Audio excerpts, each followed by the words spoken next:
हाय. तर आज आपण बघणार आहोत की पिंक कलर कसा करायचा केसांवरती, त्यासाठी काय काय गोष्टी लागतात आणि प्रोसेस बाय प्रोसेस बघणार आहोत. त्यामध्ये आपण आपल्याला जो पिंक कलर करायचा आहे त्यासाठी आपण एक केसांची छोटीशी बर्ड घेतलेली. व्हर्जिन केस आहेत की यावरती कोणताही कलर असेल, मेहंदी असेल अप्लाय केलेली नाही. त्यानंतर आपण घेतलेला आहे स्ट्रिकचा पिंक कलर, पिंकवाला. त्यानंतर आपण एक मॅट्रिकचा 20 व्हॉल्यूम डेव्हलपर घेतलेला आहे. त्याच्यानंतर आपण घेतलेला आहे वेलाचं ब्लॉन्डर, ब्लीच पावडर. याच्यासाठी आपल्याला एक फॉइल पेपर हवा आहे बरं का, तो पण आपण घेतलेला आहे. यासाठी आपल्याला एक ब्रश आणि बाउल पाहिजे, तो पण आपण घेतलेला आहे. तर आपण स्टार्ट करणार आहोत. ह्या केसांवरती आपल्याला करायचा आहे पिंक कलर. तर तुम्ही आता हे बिफोर केस आहेत ते बघू शकता, तुम्हाला आफ्टर पण दिसेलच कलर झाल्यावरती कसे दिसेल. तर आपण स्टार्ट करतोय. तर कलर कसा करायचा त्यासाठी आपल्याला पहिले केसांना प्रिलाइटनिंग करून घ्यायची. ह्या केसांना व्हर्जिन केस ज्या आहेत त्याला आपण प्रिलाइटनिंग करून घेणार आहोत. प्रिलाइटनिंग म्हणजे काय की ब्लॉन्डर आणि डेव्हलपरनी केसांना प्रिलाइट करून घ्यायचे. त्यासाठी मी पहिले तरी ते ब्लॉन्डर घेतोय. हे बघ, इथे घेतलंय मी ब्लॉन्डर. याच्यामध्ये 1:1 च्या रेशो अकॉर्डिंग आपण मिक्सिंग करणार आहोत. त्यासाठी मी यात घेतोय 40 व्हॉल्यूम डेव्हलपर. डायरेक्ट केसांवरती आपण 40 व्हॉल्यूम पण वापरू शकतो, बट रूटला टच करायचं नाही. जेवढं आपण ब्लॉन्डर घेतलं तेवढंच आपण डेव्हलपर पण घेतलं. त्यामध्ये आपण हे मिक्सिंग करून घेतोय. आता प्रॉपर मिक्सिंग करून घ्यायचं. हे बघू शकता तुम्ही, मी अशा प्रकारे प्रॉपर मिक्स करून घेतलं. त्यानंतर आपल्याला हे व्हर्जिन केसांवरती ऍप्लिकेशन करायचं. त्यासाठी आपण फर्स्ट फॉइल ठेवून घेतली. फॉइल वरती इथे केस फोल्ड केले आणि ह्या केसांना, पूर्ण केसांना हा लाइटनिंग करून घ्यायची आहे. त्यासाठी आपल्याला ब्रशची डायरेक्शन जी आहे ती अशी उभ्या डायरेक्शन मध्ये धरायची. अशा टाइप मध्ये आपल्याला ऍप्लिकेशन करायचं, म्हणजे पूर्ण केसांना हा लाइटनिंग होईल. असं ऍप्लिकेशन झाल्यावरती आपल्याला याला 20 मिनिटासाठी फॉइल मध्ये लॉक करून ठेवायचं आहे. याच्यासाठी आपल्याला हीट जनरेट झाली पाहिजे. जेवढी हीट जनरेट होईल तेवढ्या लवकर प्रोसेस होते आणि केस हे प्रिलाइट होतात.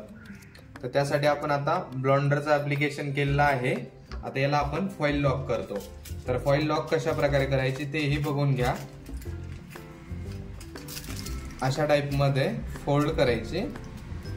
त्यानंतर आपल्याकडे टेलकोम असतो, त्या टेलकोमने अशा प्रकारे आपल्याला फॉइलला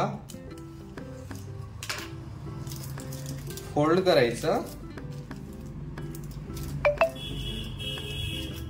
तर अशा प्रकारे लॉक करून ठेवायची आपल्याला एक 20 ते 25 मिनिटं.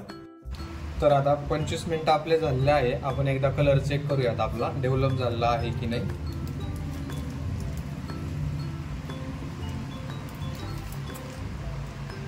हे बघा, बघू शकता तुम्ही 25 मिनिटांनंतर आपला कलर कशा प्रकारे डेव्हलप झाला.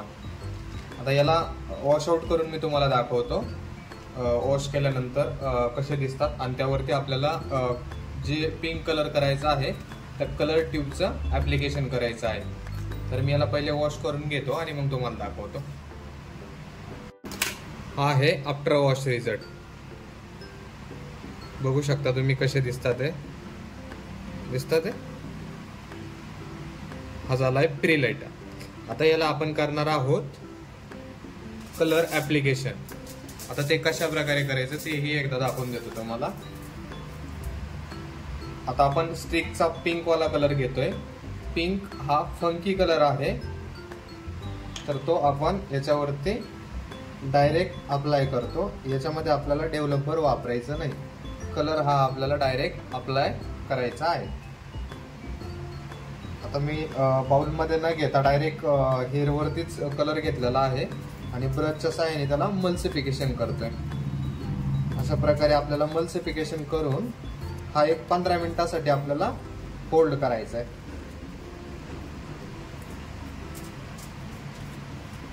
तुम्ही तर क्लायंटच्या हेअरवरती डायरेक्ट अप्लाय करताना एकदा बाउलमध्ये घेऊन तुम्हाला जेवढी क्वांटिटी हवी त्या प्रकारे ऍप्लिकेशन करा. बोटाच्या साहाय्याने जरी केलं हँड ग्लोव्ज वापरून तरी पण चालेल. मी तर डायरेक्ट ब्रशच्या सहाय्याने करतोय आणि बाउलमध्ये तर मी कलर घेतलेला नाही. मला थोड्या क्वांटिटीमध्ये हवा होता आणि मला माहिती आहे की किती कलर यासाठी घेणं गरजेचं आहे. तर मी पाहिजे तसा कलर घेतला, ॲप्लिकेशन केला आणि याला आता मी 15 मिनिटासाठी होल्ड करणार. 15 मिनिटांनी मी तुम्हाला याचा फायनल रिझल्ट दाखवतो. तर आपले 15 मिनिटं झालेले आहेत. आपण फायनल रिझल्ट बघूयात की काय आलेला आहे आपला. आपण केसांवरती पिंक कलर करतोय. तर हे बघू शकता तुम्ही, आपल्याला पाहिजे तसा कलर केसांमध्ये डेव्हलप झालेला आहे. दिसतोय तुम्हाला पिंक कलर. मी तुम्हाला वॉश करून पण दाखवतो याचा फायनल रिझल्ट. हे बघू शकता तुम्ही वॉश आफ्टर रिझल्ट.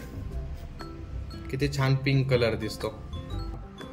हा कलर तुम्हाला कसा वाटला याबाबत पण मला कमेंट करून जरूर कळवा आणि व्हिडिओ कसा वाटला हेही मला जरूर कळवा. व्हिडिओ आवडल्यास लाईक करा, शेअर करा आणि चॅनलला सबस्क्राईब करून ठेवा. अजून तुम्हाला कोणत्या कलरबाबत व्हिडिओ पाहिजे, कोणत्या कलरबाबत माहिती पाहिजे त्यासाठी मला कमेंट करा. मी लवकरात लवकर ते पण व्हिडिओ तुमच्यासाठी घेऊन येईल.